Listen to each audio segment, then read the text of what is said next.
All right, welcome in, everyone. Today we're doing a deep dive on the Bank of England's latest rate decision. Yeah, definitely a lot to unpack here. It's February 14th, 2025, and while some are out there, celebrating Valentine's Day, Right. we're going to be here dissecting this Bank of England move that has, well, a lot of people talking because they just cut the key interest rate. But at the same time, they also raised their inflation forecast. Yeah. It's kind of contradictory, right? Definitely seems that way at first glance, yeah. So let's kind of break this down together and figure out what's going on. Sure. So to start, with the basics, the bank cut its key interest rate by 25 basis points, Yeah. which brings it down to 4.5% now. Mm-hmm.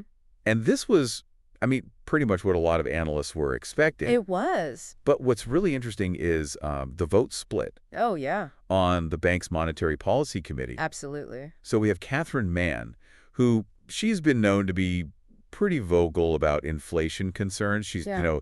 What economists would call hawkish. Exactly, yeah. And she actually voted for a much bigger cut.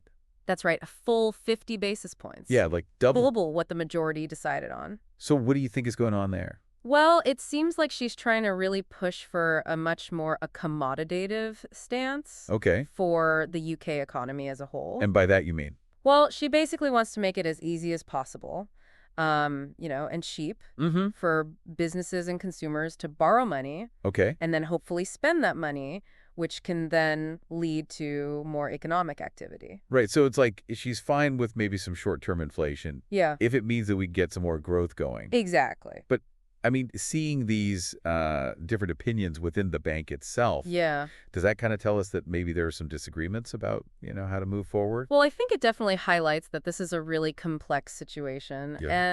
and there's a lot of room for debate within the bank, Mm-hmm. So we have Mann going for this more, aggressive approach. Yeah. But then the majority are really emphasizing this gradual and careful strategy, Right. which is actually a phrase that Governor Andrew Bailey, he really stressed this Okay. in his press conference. It's like their new motto, gradual and careful. Pretty much, yeah. But, they've been using gradual for a while now. Mm-hmm. So why add the careful? Well, it seems to me that the careful is there to sort of acknowledge Got it. just how uncertain things are, both Right. in the UK and globally. Right. So they're trying to walk this very fine line between encouraging growth, but then also managing inflation and all these other external pressures. It's like a balancing act, for sure. Absolutely. Okay, so let's get to what I think is the biggest question here. Sure. They're cutting rates, Right.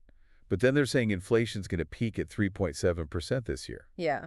How do they explain that? So their argument is that this jump in inflation, Okay. it's going to be driven by things that are hopefully temporary, Uh-huh. mainly energy and utility costs. Okay. And their view is that, these price increases, Mhm. they won't necessarily spread to all goods and services. So it's not like across the board everything's going to be more expensive. Hope so. It's just like a kind of a ripple effect from those specific things. Yeah, that's their hope. But even if it is temporary, like those higher prices, Right. that's still going to be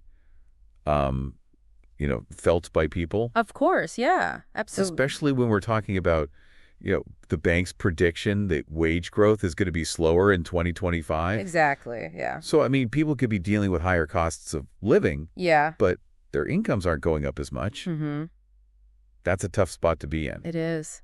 And then on top of that, we've got all the uncertainties around global trade. Right. The bank even specifically mentioned how U.S. tariffs could impact things. Yeah, they did. They're definitely concerned about that. So what are their thoughts on that? Well, they said that tariffs could lead to delays in investment Okay. and even more uncertainty for businesses. Yeah. But they also said that it's really too early to say Right. what the exact impact is going to be. Because it's so up in the air? Yeah, it's a constantly shifting landscape with Yeah. global trade. Absolutely. Now, something else I noticed in the Bank of England's report was about their gold reserves. Oh, yeah, They've got a lot, second only to the U.S., they do. and it seems like there's been some activity there. That's right. Yeah, their gold reserves have actually gone down a bit since the end of 2024. Okay, how much are we talking? About 2%.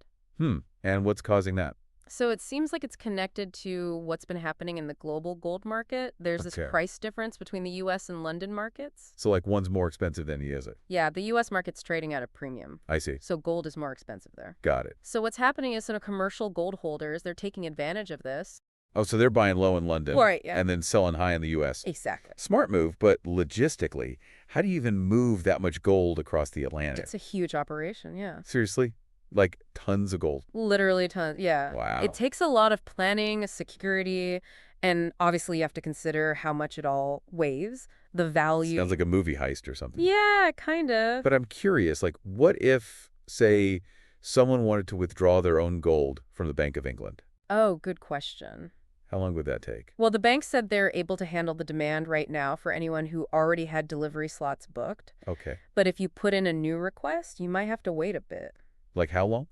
Maybe a few weeks, because those slots are full up right now. Wow. Okay. And this really emphasizes a point the bank made, which is, gold is a physical thing. Right. It's not like stocks or something. Exactly. It's not just digital. You can't just click and have it appear. Nope. Real world stuff. Makes you think about all the logistics behind it.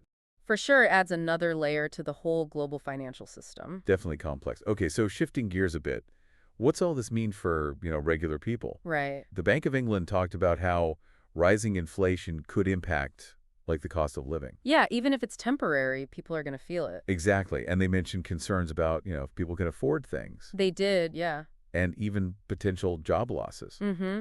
Because of the budget and the increase in national insurance contributions. Right. The NICs, that's been a big topic lately. It has. How does the Bank of England see that playing out? They're keeping a close eye on how businesses are reacting to it. Like, right. Will they absorb the cost, pass it on to consumers with higher prices, or adjust wages? Tough choices. Yeah, definitely a balancing act. So it feels like every decision has these ripple effects. It does, yeah. What's the Bank of England's main message in all of this? I think they're really trying to acknowledge how complex and uncertain the situation is, both in the UK and globally. They're being cautious, taking things gradually, and trying to use the tools they have to keep things stable. Makes sense. And hopefully guide the UK towards a sustainable future. Right. All right, so let's talk about something that's been getting more and more attention lately. This whole idea of greening the financial system. Yeah, it's definitely a hot topic. The Bank of England's been pretty vocal about the risks that climate change poses.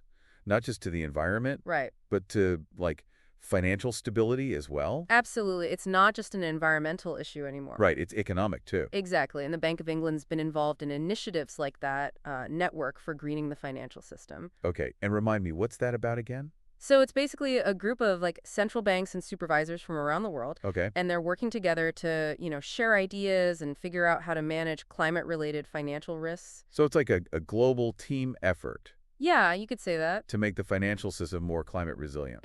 But I've heard there's been some pushback against this whole movement. That's right. The Federal Reserve actually decided to step back from that network recently. Oh, wow. That's a big deal. It is. I mean, does that signal a disagreement on how important it is to address climate change in finance? Not necessarily, no. So Okay. The Bank of England, they were very clear that joining that network, it's voluntary. Okay. And each central bank has its own, priorities and things they have to focus on. Right. So they respect the Fed's decision. Gotcha. Because, different approaches might be needed. So it's not that they disagree on climate change itself. Right. It's more like they have different strategies. Exactly. Different ways of tackling it. Okay, so the Bank of England's still all in on this network thing. They are. Yeah, they emphasize that working together with other central banks is really valuable. In what way? Well, especially when it comes to things like macroeconomic modeling, Okay. which can help us understand how climate change might impact the economy in the long run. So they're really trying to get ahead of the curve. Yeah, it's a very forward-looking approach, for sure. Makes sense. Well, we've discovered a lot in this deep dive into the Bank of England's rate decision. We have.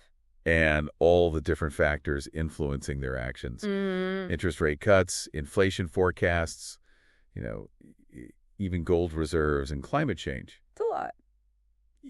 It's clear that things are pretty complicated right now when it comes to the economy. Yeah, absolutely. It's a multifaceted situation. Both here in the UK and globally. Exactly. It seems like the Bank of England is really trying to steer us towards a stable and sustainable future. They are, and it's not an easy task. No, it's not. Well, that brings us to the end of our deep dive. It does. Hopefully this has given you some insights into what the Bank of England is doing. Yeah. And why they're doing it. And maybe a better understanding of how the economy works in general. Exactly, because this stuff impacts all of us. It does. It's important to stay informed. Absolutely. So until next time, keep learning and stay curious. 3324